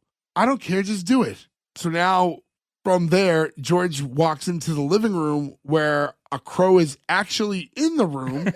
I'm like on a crow perch. George is like fumbling, trying to swap coats again as he heads back into the dinner. He also puts on 2 ties. Yeah, he's scrambling now because he's just been running back and forth so much.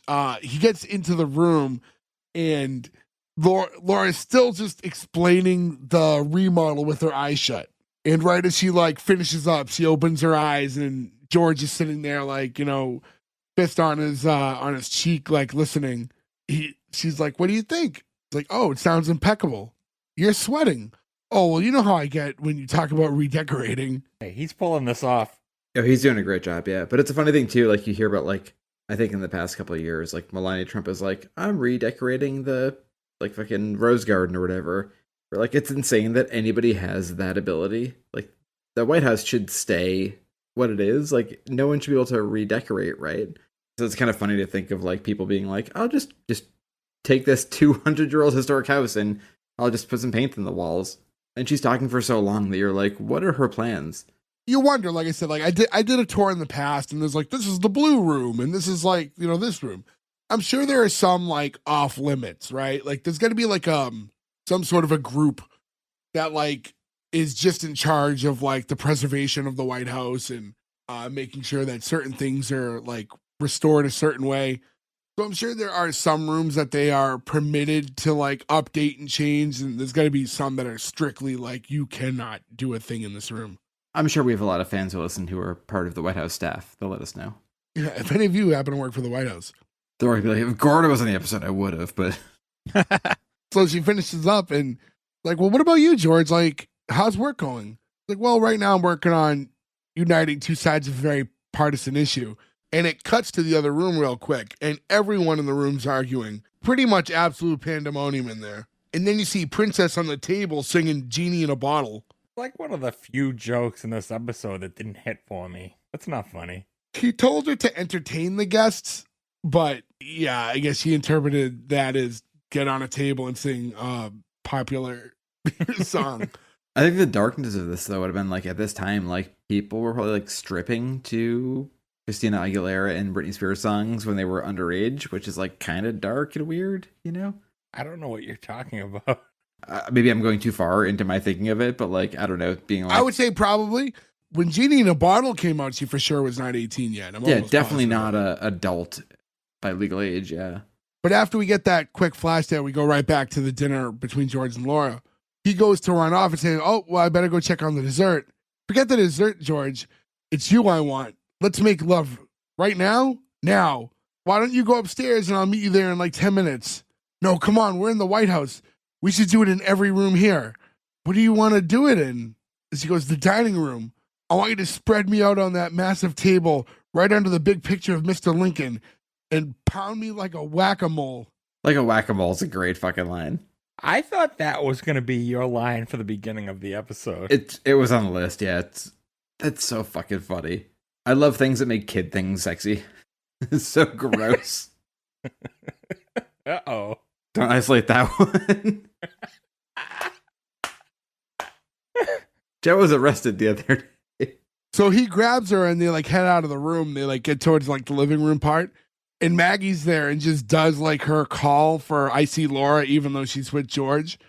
And it was like, ta-da, ta-da. It was like, it wasn't like well, I guess for her it was a good crow call. She's like trying to get him to go into the dining room. He's like, I don't want to go in the dining room. Why not? Because before we make love, I want you to put something sexy on. Oh? Yeah, put on the thing I got you last Valentine's Day. The ski parka? Yeah, get that on. And she goes, okay, George, don't start without me. And I was like, ew. George beaten off in the dining room. Yeah. I do love the realism, though. It's like, what was a sexy gift you for Valentine's Day last year? But like, well, you said you wanted a ski parka, so I bought you a jacket. That's like the most like real relationship thing ever, you know? It's like, remember that sexy ski parka I bought you because you wanted to go skiing with me? It becomes pretty sexy. I mean, it does. I will say it's weird, too, if you look up the actress who plays Laura Bush. She has like 4 acting credits total. You're like, why would she not be cast in more stuff? This is like such a weird... And like, there's not like more like Broadway or whatever. It's just like she almost did this and like disappeared. So, well, that stuff's tough sometimes. I mean, you gotta think like whenever you hear about auditions and stuff, typically it's like hundreds, if not thousands of people competing sometimes for these roles. So like the fact that you even get on one, like think of such a small percentage of people who ever get an opportunity to be on a show. It's unfortunate if like your one opportunity is a show that like fizzles out immediately. Trying to think, I remember there was some other shows we covered where I was like, oh, that person was really good. Oh, Aliens in the Family. I thought the mother was like great. She ended up having like issues and mental health issues afterward. But like, I thought she was great on that show, but she plays an alien woman and the show's trash and it goes away real quick. But like 3 episodes ever, yeah. Yeah, she could have been like the lead woman in like a normal sitcom and like had this like flourishing career, but luck of the draw, like that was your chance. And unfortunately, whether or not you were good, it just was a show no one really watched. Yeah. Even with like this show, it's like you didn't need the most acting skills in the world because it was hokey on purpose. Oh yeah, very intentionally goofy. You cut to the dining room and all hell breaks loose when George runs in. He's like, everybody, we're moving to the basement. They're like, what?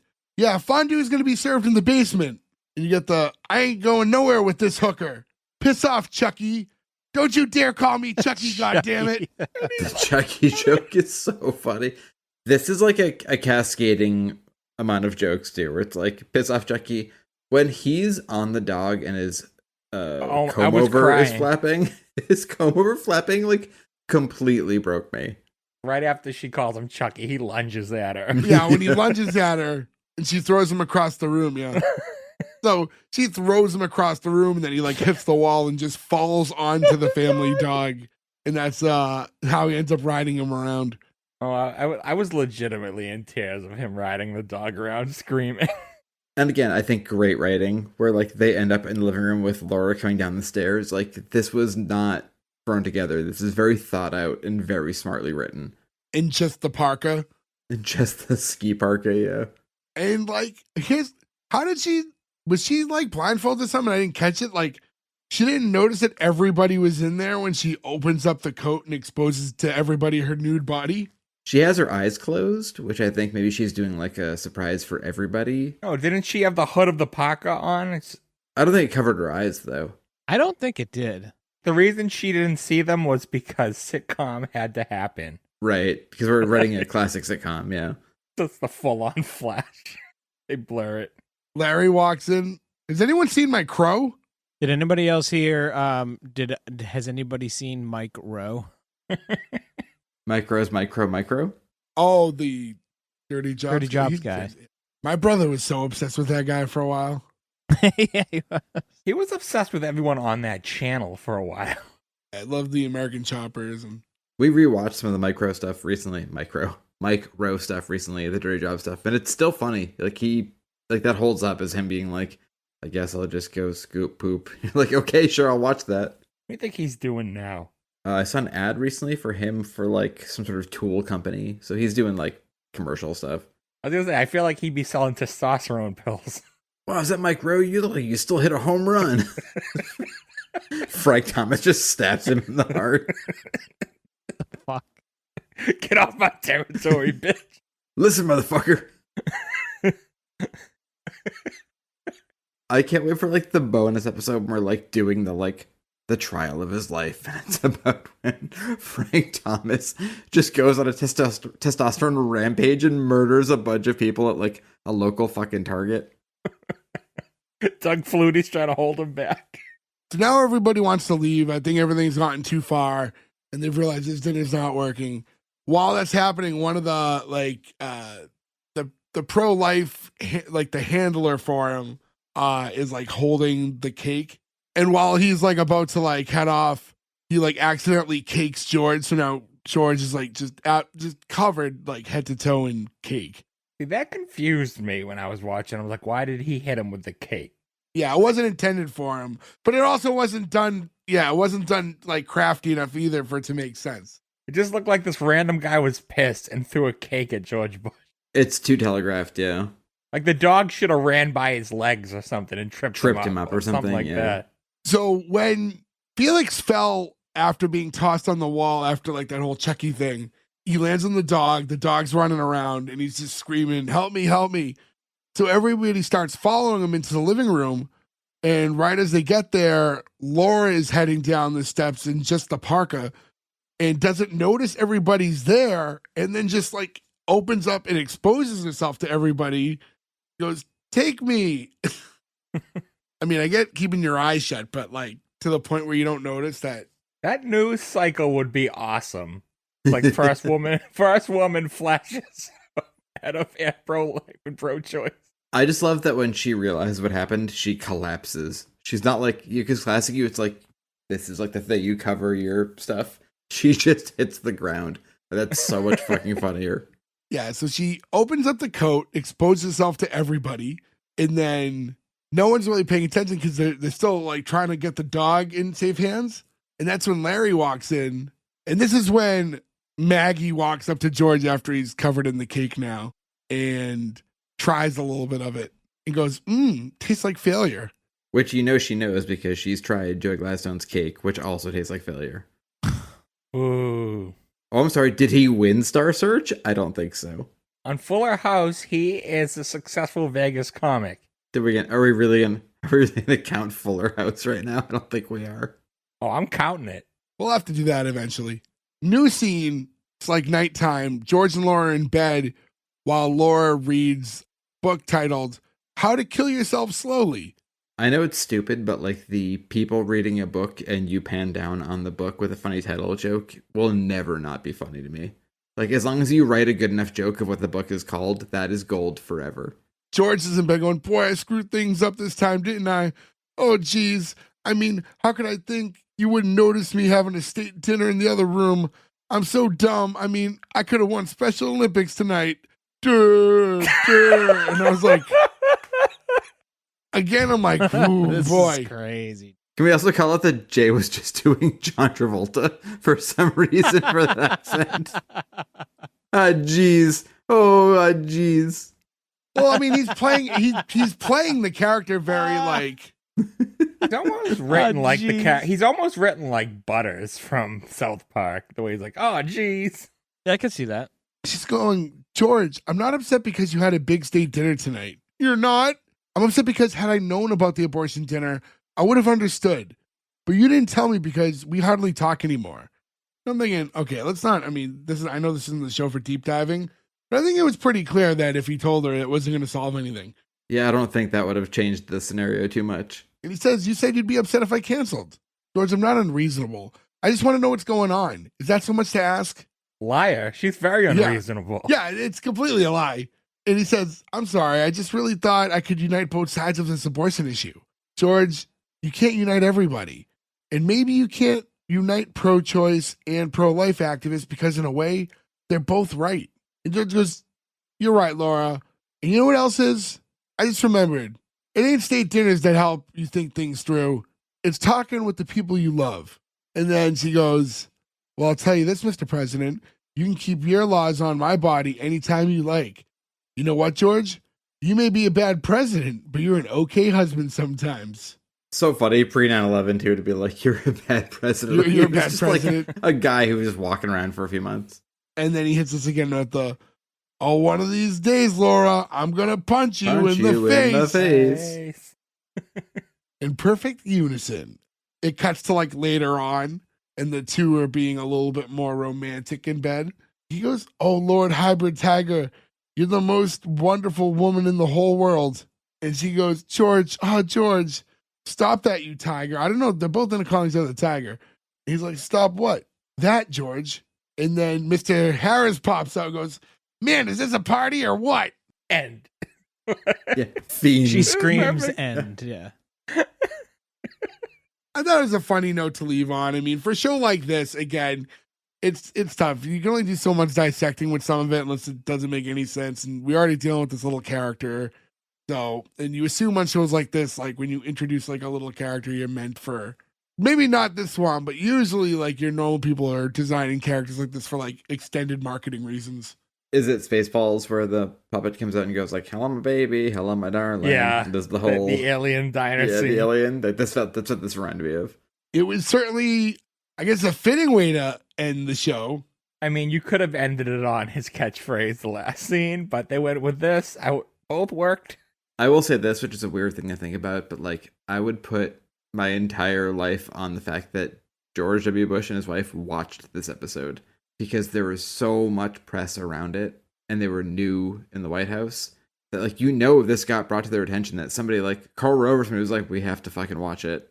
And that's so much funnier to me to be him be like, oh, this is so weird. And they probably watched it in bed and had to be like, well, that's weird. Okay, I don't know what to say about this now.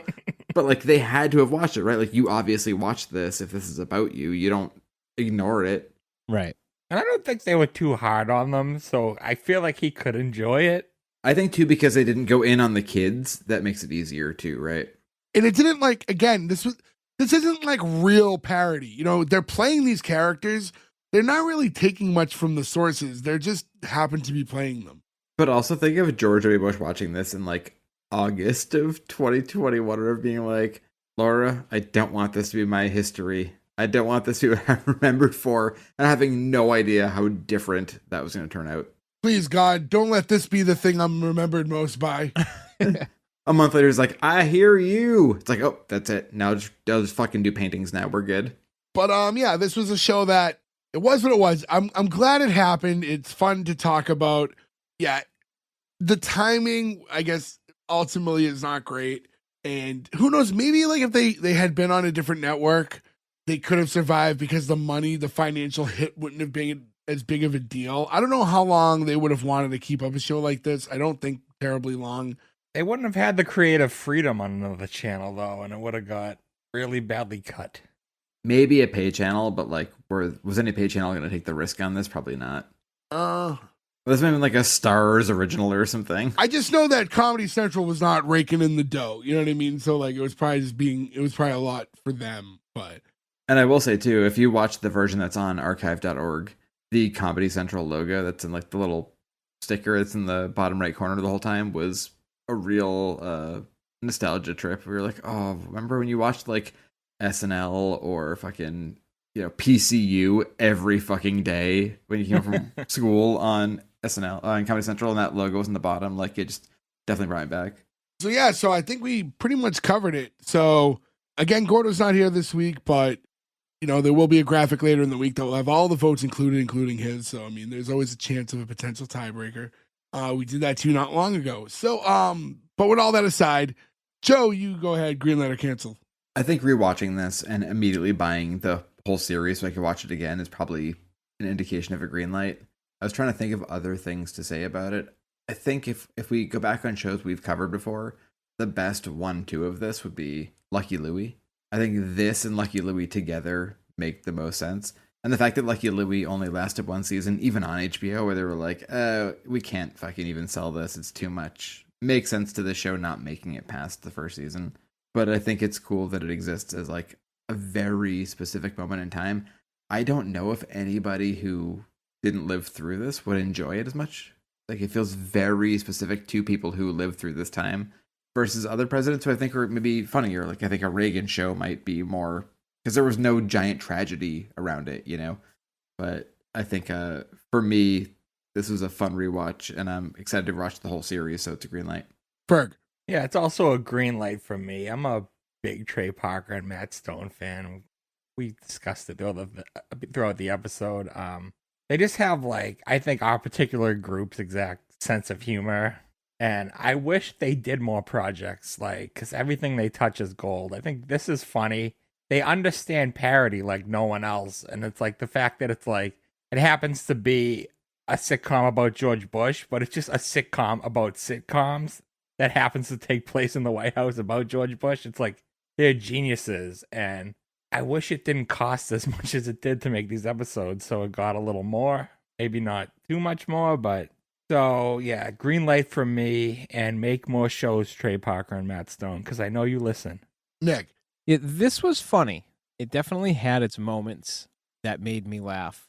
But ultimately, I'm going to cancel it because I just don't, it doesn't feel necessary to make a show out of this. I know this is something we've said before about other shows where this is kind of just like an elongated skit that would have existed on like an SNL or a Mad TV style show.